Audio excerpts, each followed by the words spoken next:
For voters, November is going to be a little bit different at the polls. We've known for a few days that would be the case, but also if you've already received an absentee ballot, then you still have work to do.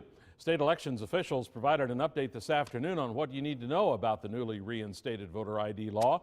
Fox 11's Andrew LaCombe explains before you decide 2014.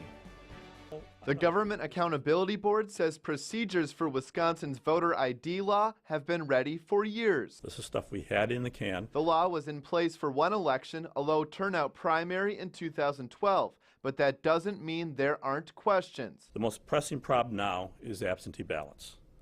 The law is clear that most absentee ballots must be accompanied by a copy of the voter's ID. Elections officials say several thousand absentee ballots have already been sent out and a few hundred have been returned.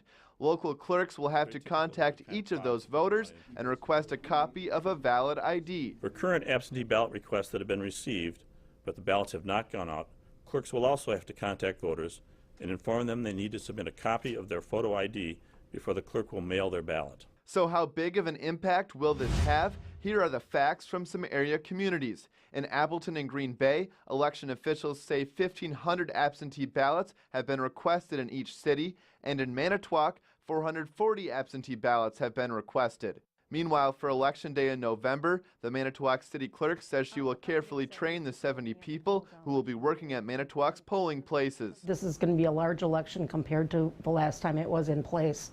So we want to make sure we get the word out to voters so that they bring their voter ID along. Implementing the voter photo ID law close to an election will not be easy, but the GAB and Wisconsin clerks are up to the challenge. The state has set up a system for people to get free ID cards. We have more information in the Newslink section on fox11online.com. Andrew LaCombe, Fox 11 News. And the law may yet be challenged again in court. The groups behind the original lawsuit said today that they will ask federal judges to rehear their challenge. The groups say they vow to exhaust every option to stop the law.